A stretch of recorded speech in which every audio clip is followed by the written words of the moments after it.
Welcome to the Point. For the next 2 weeks, we'll be introducing you to the candidates for the state Senate seat in the 28th District. That district includes the northern half of Kent County and goes through Walker, Granville, Wyoming, Byron Township. The open seat became available when Peter McGregor was elected treasurer for Kent County, leaving his Senate office 2 years early. The August primary will feature 3 Republicans and 2 Democrats. This week, the Republicans. Next week, the Democrats. Up first, current State House member and businessman Tommy Brand. Representative, we've done this before, but let's talk again about your background and where you've been. Obviously, we're sitting in your restaurant on South Division that's been a staple here for decades. You've been in the House of Representatives, but tell us about your background and kind of how we got where we are now. Well, I've been here 50 years. July 5th will be my 50th year here on Division Street. And my restaurant is really, my small businesses, to me, it's the backbone of the state of Michigan, small businesses. And I take my work ethic, which my dad taught me at the age of 13. My mom died when I was 13, so he put us to work and it kept me out of trouble. And I developed a work ethic. At the age of 19, I opened this restaurant, had $5,000 a month payments. I worked from 10 in the morning to 2 in the morning, opened and closed my bar for over 30 years. And that work ethic I take to Lansing. I take my small business experiences too. It's not about just serving food at Brands. It's also about Misty, who across the street I found 5 years ago, homeless, sadly, and eating out of the fat man's barrel. And I grabbed her and got her over here and fed her breakfast. And thank God to Wyoming Police, there's such good people, they took her to Mel Trotter. And I got $1.9 million that year in homelessness for homeless shelters for a state. And so it's my experience as a restaurant owner and small business owner I take to Lansing. That's why I'm running. So I'm a political reporter and I ask political questions, but you're in a safe House seat. You've obviously got a business. As you point out, you've been here for 50 years. There is this open Senate seat that you are running for. And a couple of things. One, why did you choose to run for it? And secondarily, have you considered the fact that if you run and if you win with redistricting, you may not live in that district when it comes around for election next year? That's a great point, but if I win, I'll still represent Byron and Wyoming, my district who I love, and I'll still represent them. My work ethic, again, I'll have Granville, Walker, and I'll have just more people I'll represent, and I'll have a chance to have a bigger voice in the Senate with less people, and hopefully get some of the things I want done faster next year if I win. So at least I have a year to work fast and get things done.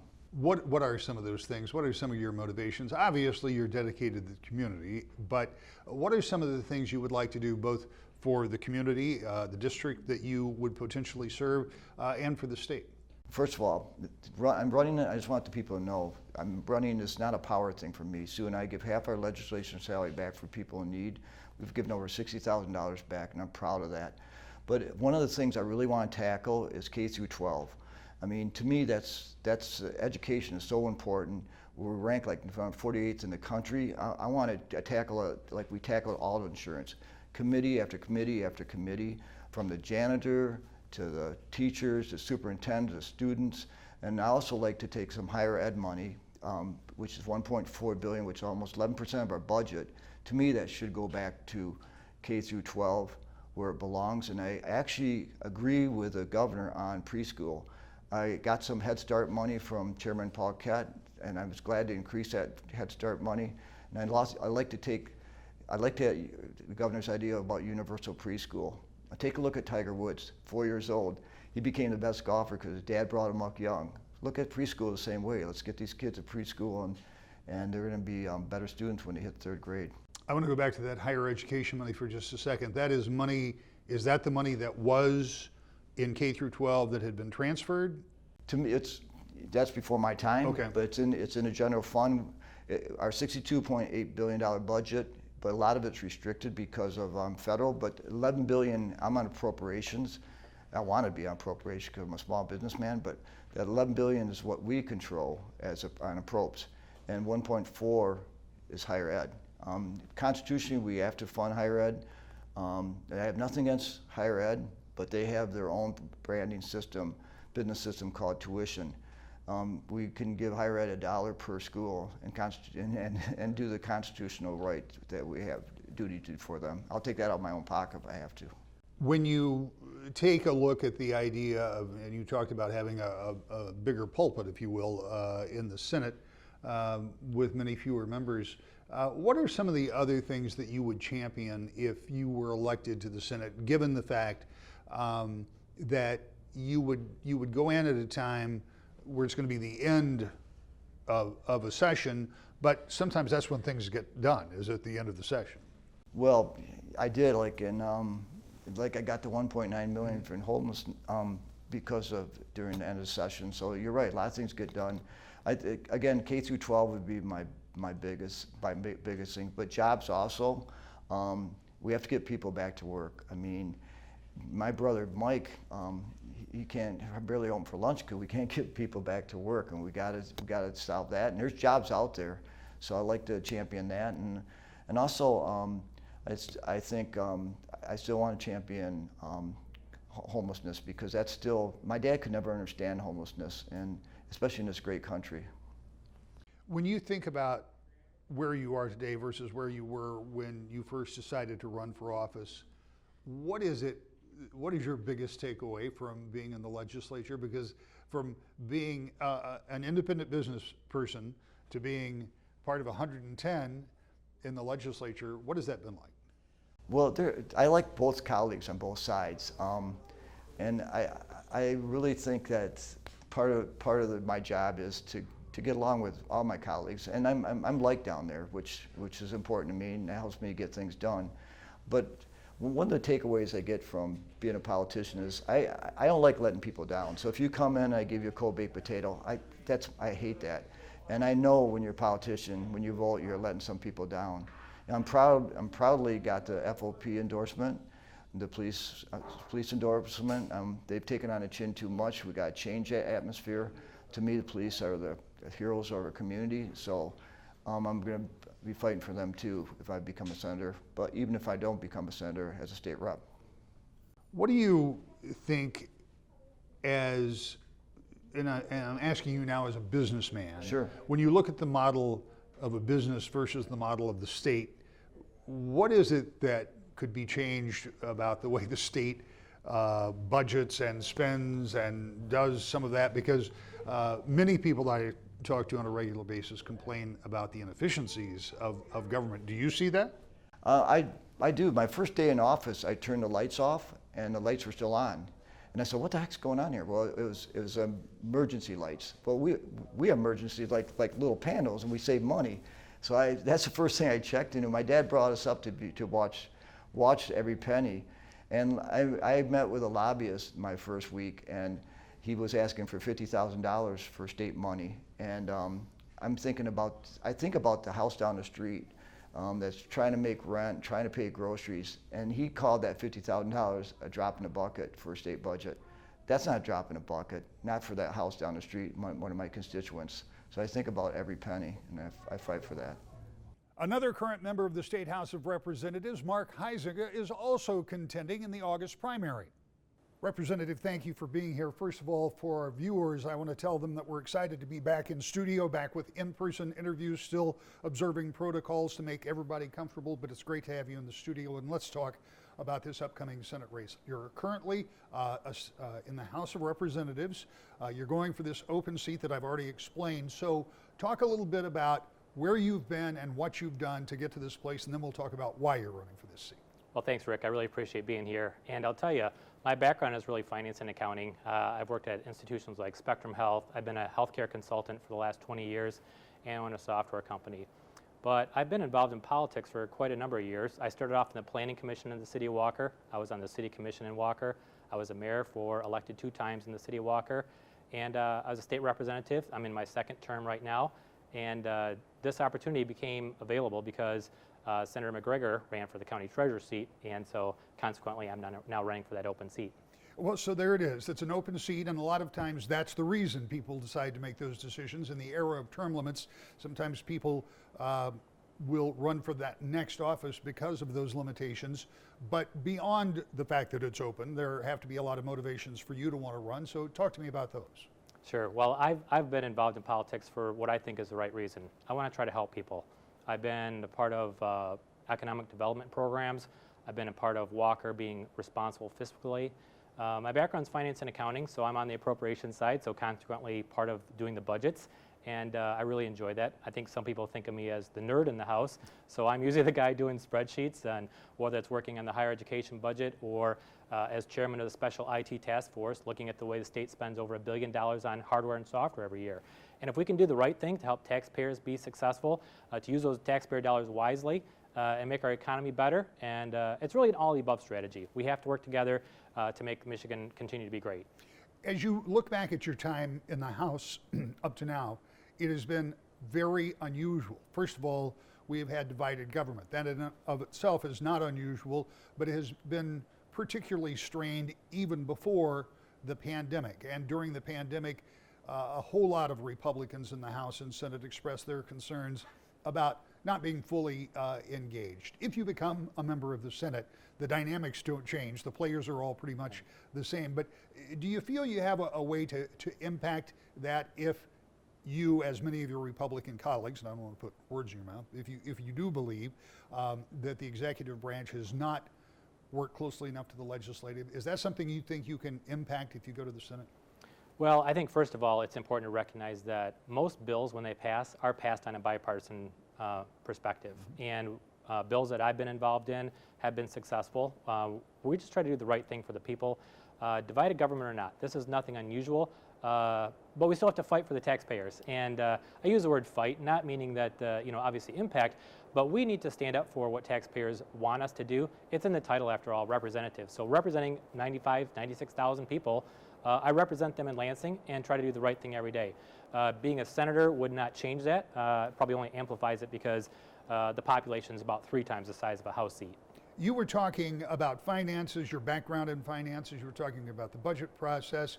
And here's a question I've wondered about. I've been musing about this for over a year. I think a year ago on shows like this, I was saying, but the real problem with the budget may come for this fiscal year because of the expected shortages, the ones that I had imagined and the ones that many of those who tracked such things said would come. But instead, the state is not short of funds, but is flush, partially at least, thanks to a lot of federal money that has been put in. But the revenues aren't terrible either. Is that a surprise to you? Did you expect there to be this kind of money out there? I think that no one expected anything out of the economy after COVID, or even during COVID. In fact, last year, the Consensus Revenue Estimating Conference occurred 3 times. I think that's unprecedented because we just didn't know.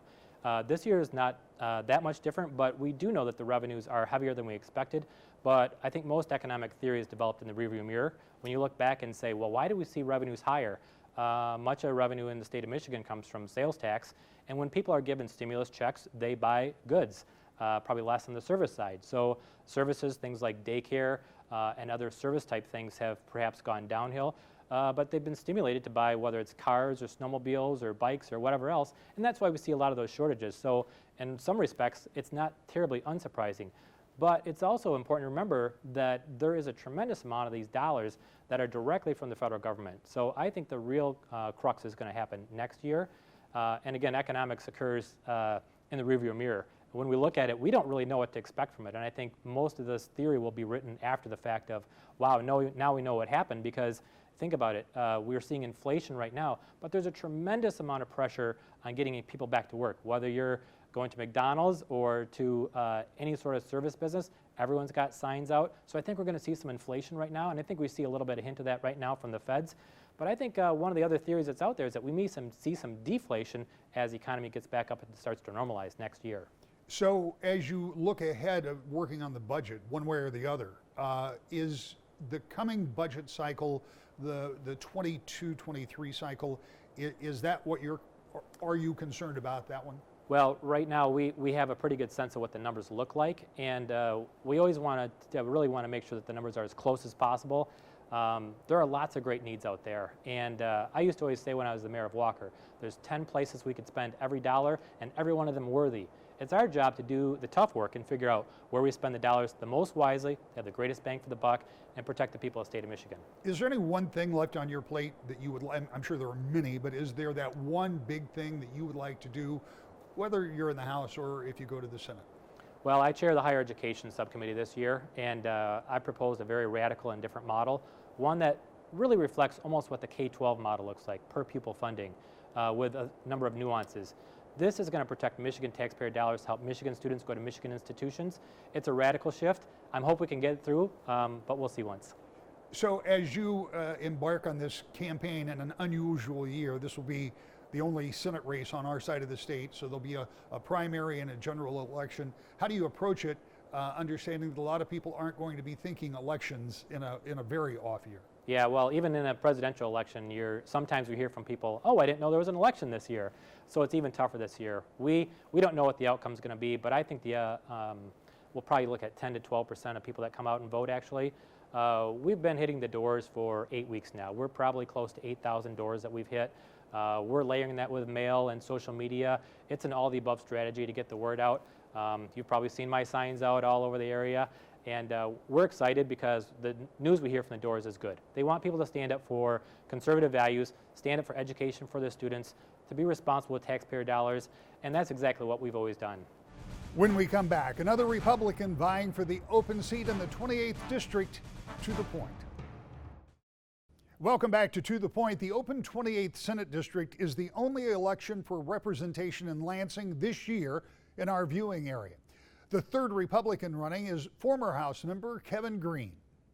As a candidate for this open Senate seat, we wanted you to come in and talk a little bit about yourself so voters get familiar with you. You have run for and have held office before, so some in the district are familiar, others may not know. So tell me about your background and your profession. So I feel I'm the most qualified candidate to run in this for this seat. I have 16 years worth of legislative experience, 5 years as a Wyoming City Councilman. I had 6 years as a state representative. 4 of those years I was the House Whip. And then now I'm going on my 5th year as a Township Supervisor of Algoma Township.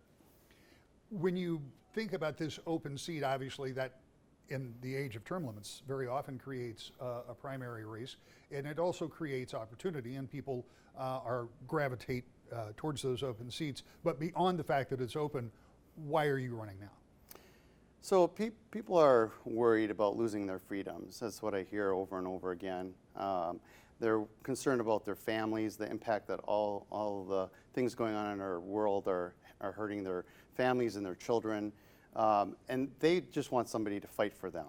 They want somebody to stand up and tell it like it is and make a difference. And so I'm the only candidate that went toe-to-toe with the Democratic governor and won. So I was the House Whip during the Jennifer Granholm days. And we both worked together, but then when we had to, we got tough. As the Whip, I built our team together. One of the things, for example, is we stopped the service tax because we held closely together to do that. So just not to get too far off the beaten path, but explain what the Whip does, because some people watching at home aren't familiar with all the terminology. Yeah. So depending who you talk to, it's either third or fourth in command of the party. It's our job to actually learn about all the policies throughout the legislature. So we have about 2,000 a year, and it's my job to inform my colleagues on the bills and to build consensus on the key ones that matter. So really to inform them. I acted as the legislative liaison between all of the House members and to the leadership, and then I was heavily involved in the negotiations. Let's talk about what you were referencing earlier, and you were talking about people worried about their kids, worried about losing their freedoms. In what capacity could you reassure people, if you were in the state Senate, that those things wouldn't happen? Well, I have a track record of success. One of the things I think that's really on people's mind is the Constitution. We really are feeling strongly that the governor has really gone above and beyond what her role is. To the legislature's credit, they did take her to the Supreme Court and won, but then she kind of did a runaround with the Department of Health and Human Services, and they're going, well, we can't just say that's okay. We really need to put our foot down and do whatever we have to do to say no, enough's enough. So. Well, that becomes an interesting task, because if you pass legislation, she won't sign it. And without passing legislation, what else can you do? Well, she's not signing it anyways, yeah. But but it's more important to protect our Constitution. I mean, that's the founding documents of both our United States and state. And without that, we have nothing. So the biggest reason that's so important is it creates the checks and balances needed. So we have a legislative branch, we have an administrative branch, and a judicial branch. And I really feel that these mandates have not gotten buy-in by the people, because the legislative branch are the people. So by doing that, it's just not healthy. Let's talk a little bit about an experience that I guess all three of you that are running in this primary have had, and that is budgeting for the state. We were talking just before we started that the budget for this coming year is in a different situation than I would have anticipated. I was looking at deficit and said, there's a lot of money floating around Lansing, most of it is federal. From your perspective, understanding you're not involved in this budget, but you've been there, what should that money go for? How should we expect those federal funds to be deployed?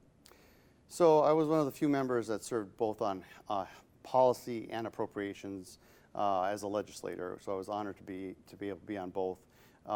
And what we put our time and effort into is infrastructure. Given the fact that a lot of this is one-time money, most of it actually is, and I really have a difficult time with that whole concept, because we're borrowing money, and the inflation is going to really be difficult in times to come. But in the meantime, the money that we are given, we really need to spend that on one-time uses. So roads, obviously, internet is another use, because we surely don't want to get people thinking that we're going to get that next year. We have seen a period of a lot of political upheaval where people, and I think you kind of referenced that early on too, where people do have concerns, where people are worried, and whatever happens in the legislature going forward, whatever happens with that relationship between the legislature and the governor, between Republicans and Democrats, it can either get better or it can get worse. If you're a mind to make it better, how do you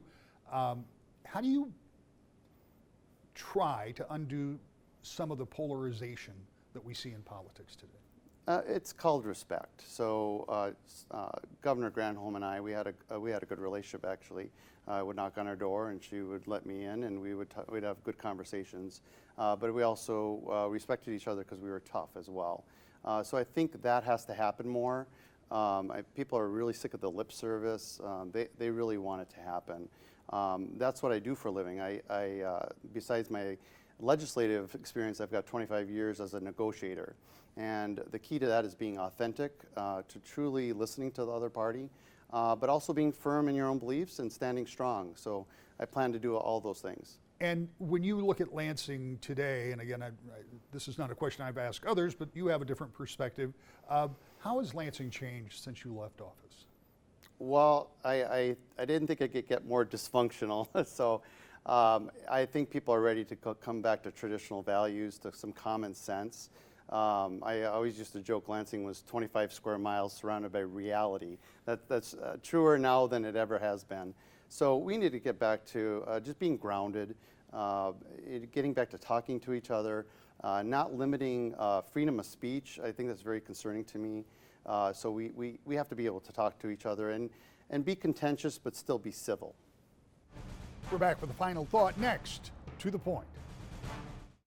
The special election in the 28th District will select a senator to serve until the end of next year. Then, with newly redrawn districts, the political landscape could, almost certainly will, look much different for the 2022 elections, when every seat in the House and Senate will once again be up for a vote. But with new line, it is possible that whomever wins may find themselves outside the district they now represent.